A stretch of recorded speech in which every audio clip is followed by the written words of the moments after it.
भीष्म पितामह की ऐसी 5 गलतियां जिनकी वजह से महाभारत का युद्ध हुआ और उस युद्ध में कर्ण, द्रोणाचार्य और पितामह भीष्म पांडव योद्धाओं से मारे गए। करीब 58 दिनों तक मृत्यु शैया पर लेटे रहने के बाद जब सूर्य उत्तरायण हो गया तब भीष्म ने अपना शरीर छोड़ा। इसलिए ये उनका निर्वाण दिवस भी कहा जाता है, जहां उन्हें मोक्ष की प्राप्ति हुई थी। दोस्तों, क्या आप जानते हैं कि भीष्म पितामह से ऐसी 5 गलतियां हुई थी जिनकी वजह से महाभारत का युद्ध हुआ था। तो चलिए दोस्तों, जानते हैं भीष्म की वह 5 गलतियां क्या थी। पहली गलती, धृतराष्ट्र के अन्याय पर चुप रहना।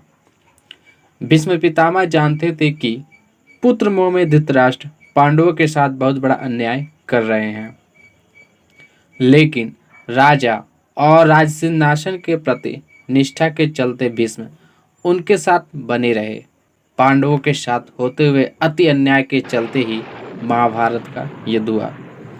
यदि भीष्म न्याय करता होते तो ये युद्ध टाला जा सकता था। धृतराष्ट्र ने अपने पुत्र मोह में अपने सारे वंश और देश का सर्वनाश करा दिया। भीष्म चाहते तो वह धृतराष्ट्र के अंधी पुत्र भक्ति पर लगाम लगा सकते थे, लेकिन उन्होंने ऐसा कुछ भी नहीं किया और दुर्योधन को गलती पर गलती करने पर भी अप्रत्यक्ष रूप से छोड़ते रहे।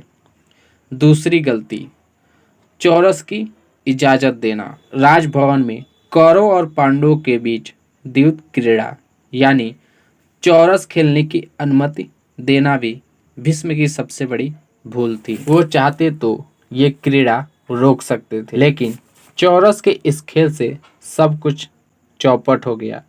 ये महाभारत का सबसे विकट परिस्थिति थी। भीष्म के इजाजत देने के बाद युधिष्ठिर ने द्रौपदी को दांव पर लगाकर दूसरी सबसे बड़ी भूल की थी, जिसके कारण महाभारत का युद्ध होना तय था।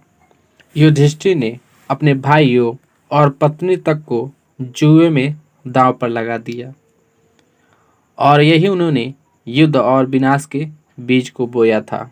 तीसरी गलती, चीरहरण के समय भीष्म पितामह का चुप रहना।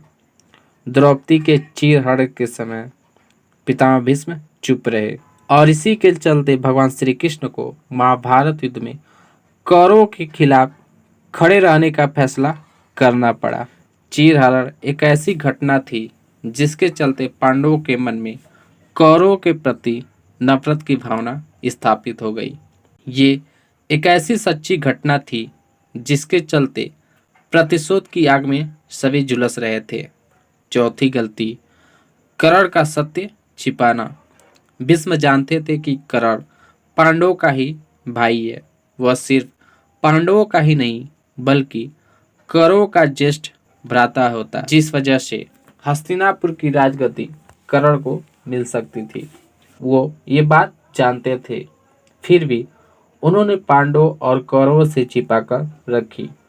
कर्ण का सत्य छिपाना भी महाभारत का एक बड़ा कारण था। ये बात सिर्फ भीष्म पितामह ही नहीं बल्कि श्री कृष्ण भी छिपा रखे थे। खुद कर्ण भी जब युद्ध तय हो गया तब जान पाए कि सच में वे पांडवों के ज्येष्ठ भाई हैं और कुंती ही उनकी माता है। कर्ण अपनी जातिगत भावना के कारण ही अर्जुन और पांडवों से द्वेष करते थे और दुर्योधन को हमेशा यह विश्वास दिलाते रहे कि युद्ध में तो मैं अकेला ही जीत सकता हूँ। पांचवा कारण, श्री कृष्ण के शांति प्रस्ताव पर चुप रहना। दरअसल भीष्म पितामह ही थे राज्य सिंहासन के रखवाले और राजकार्य के मामलों में निर्णय लेने वाले। धृतराष्ट्र को उनकी हर बातों को मानना ही होता। जब राज्य का विभाजन हो रहा था तो भीष्म इस विभाजन को रोक सकते थे, लेकिन उन्होंने ऐसा नहीं किया और इसी विभाजन के चलते महाभारत के युद्ध के कारण पैदा हो गए। भीष्म जानते थे कि दुर्योधन और शकुनी बुरी नीयत से कार्य करने वाले लोग हैं। श्री कृष्ण और पांडवों के खिलाफ षड्यंत्र रचने में ही उनका सारा दिन निकल जाता है। ये जानते हुए भी भीष्म कभी दुर्योधन को धर्म के मार्ग पर लाने की नहीं सोची। दुर्योधन के द्वारा श्री कृष्ण के 5 गांव की मांग को ठुकराना ये भी युद्ध का एक निर्णायक मोड़ था, जिसके चलते महाभारत का युद्ध हुआ।